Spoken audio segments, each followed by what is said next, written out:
Well, it's the end of the season of Boiscraft. The third season is just about done. Season 4 is under a week away from starting, and I just want to reflect on all I've done this season, including this project right here, and I cannot fly. And there's a creeper in the water. I'm going to get away. This base I've spent over 25 hours on, and this monument here was for my cat that Peyton thought it was funny to point his trident at and then shoot it. And that was sand. Fun. One of my main projects this season was this here department store. I've made over 20 diamond blocks off of this. It's way more successful than any other store I've ever had.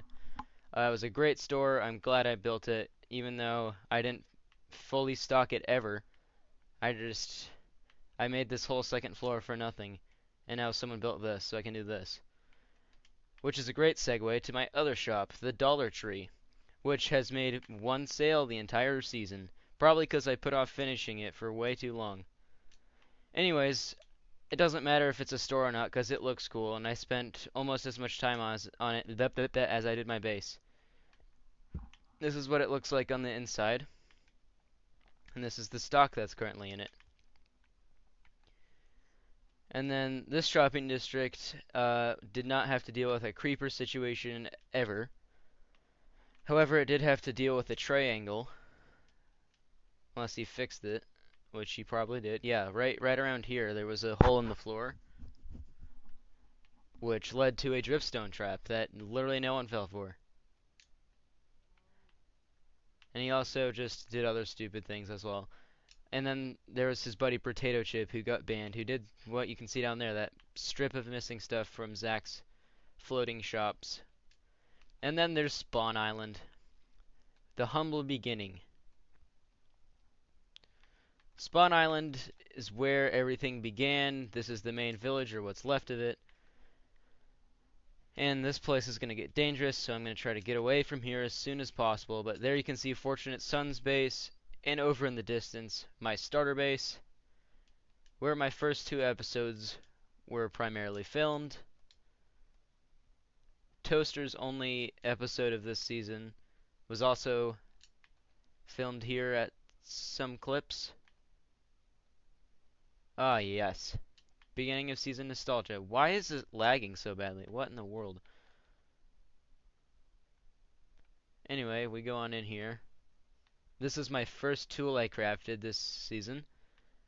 And these are my only pets that are still living due to a house fire at my other base. However, it's all fixed. Everything has been repaired, both mental and physical damage, I think. This is where my first two villagers were. They were moved somewhere else. This is a whole bunch of junk that I got at the start of the season, and so is this. Now let's go check out some other bases. Here we are coming up on Zach's base. Ow.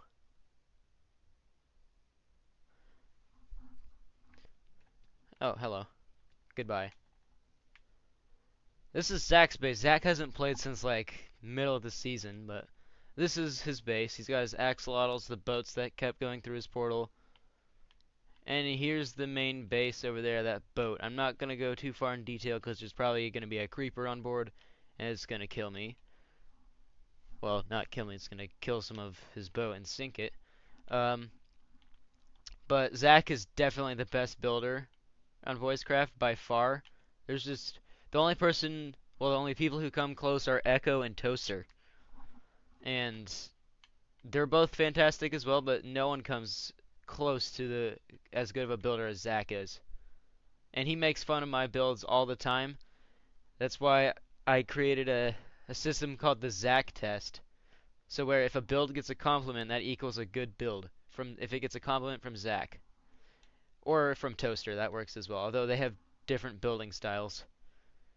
Like Toaster's base is built in the style that Zach only uses for stone builds, but we'll get there in due time. And by that I mean the next clip. Here we are at Toaster's base. His season is done, along with Zach, Jude, Echo, a whole bunch of others. I'm one of the last people who still hasn't finished their season. Anyway, this is probably his main project, which he called the Legos, because they were shaped like Legos as he was building them. And I hear drowns, probably in the lake. He never did do the interiors of those. And there's definitely going to be a creeper or something in there, so I'm not going to go too far. But anyways, oh my word, the lag is horrible today. What in the world?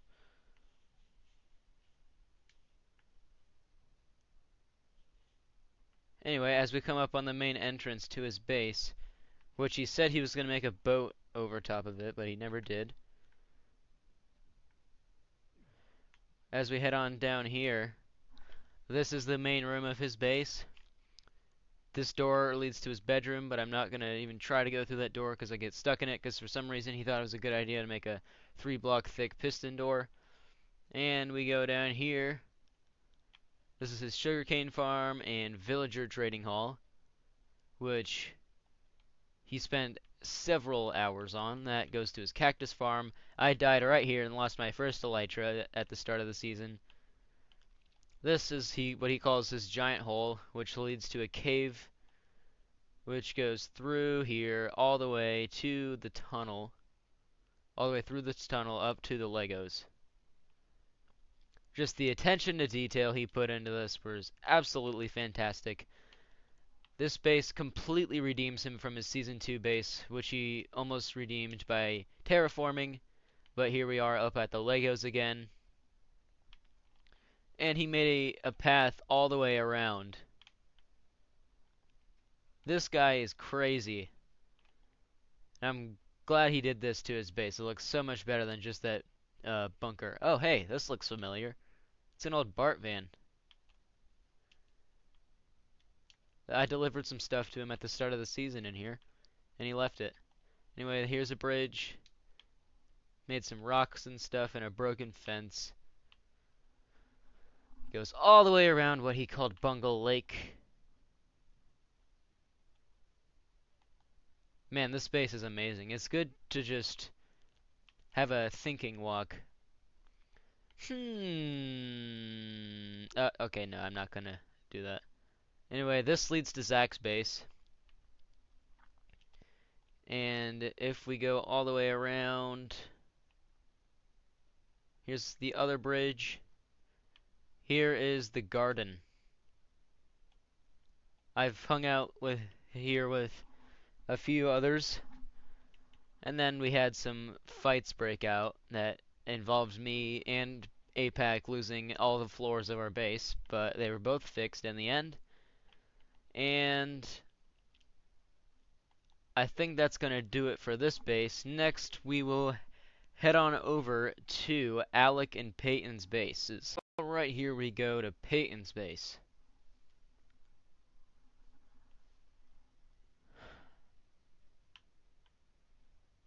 This base that I helped him with a lot was the subject to a lot of disasters.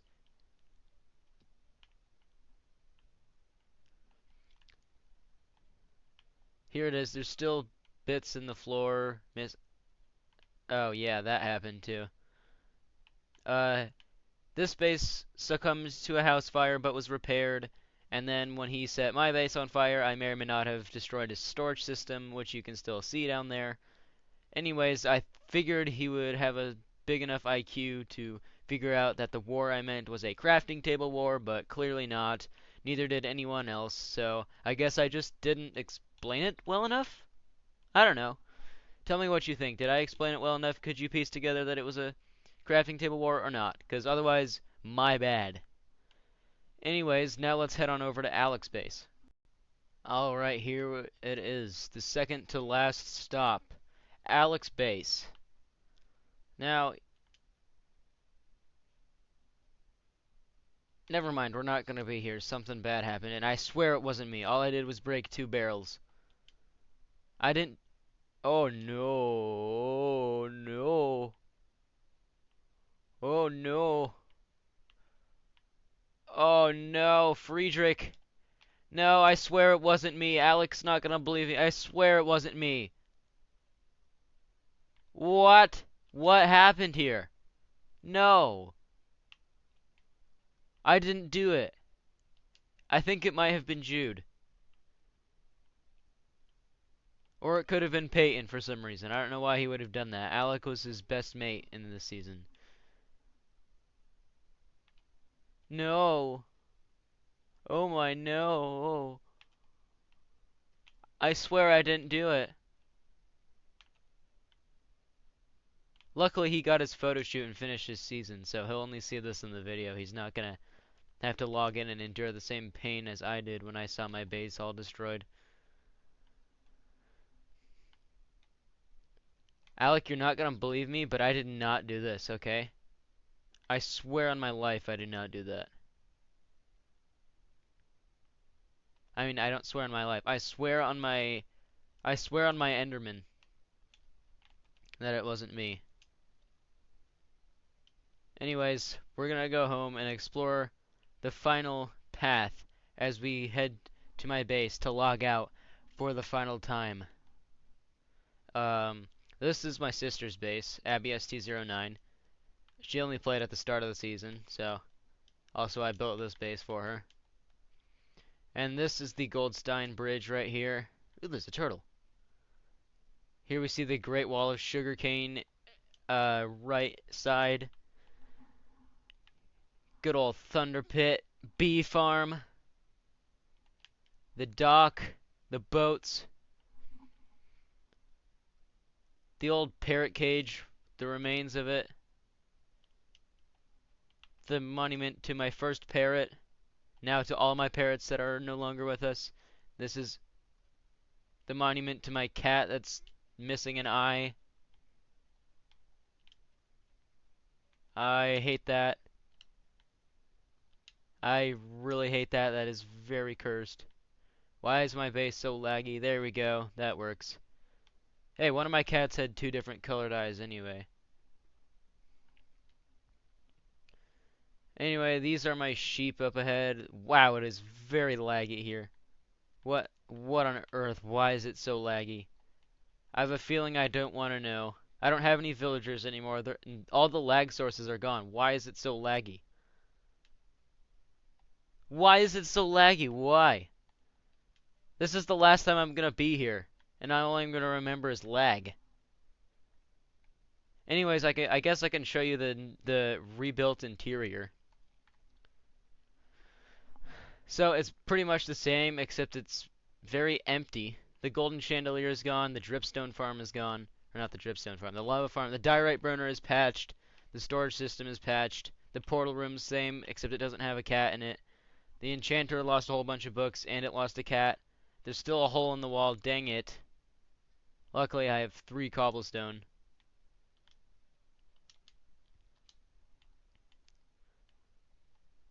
There we go.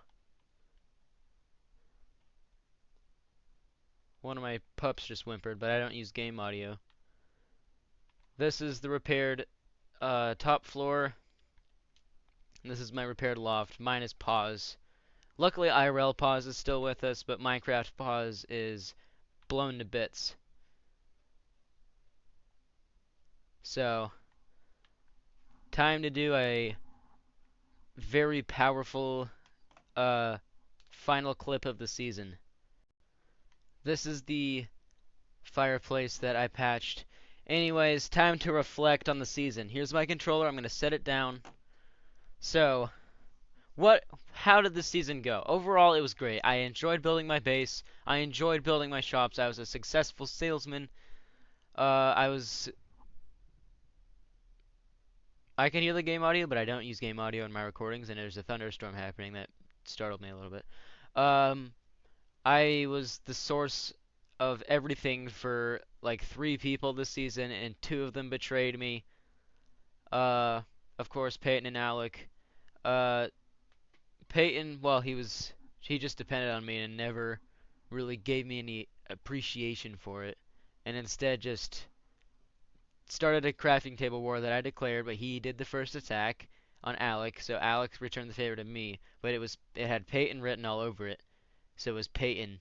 It's Peyton's fault Alec got caught in the crossfire, but he ended up siding with Peyton, and the Discord server argument for whether Peyton should be banned for obliterating my base.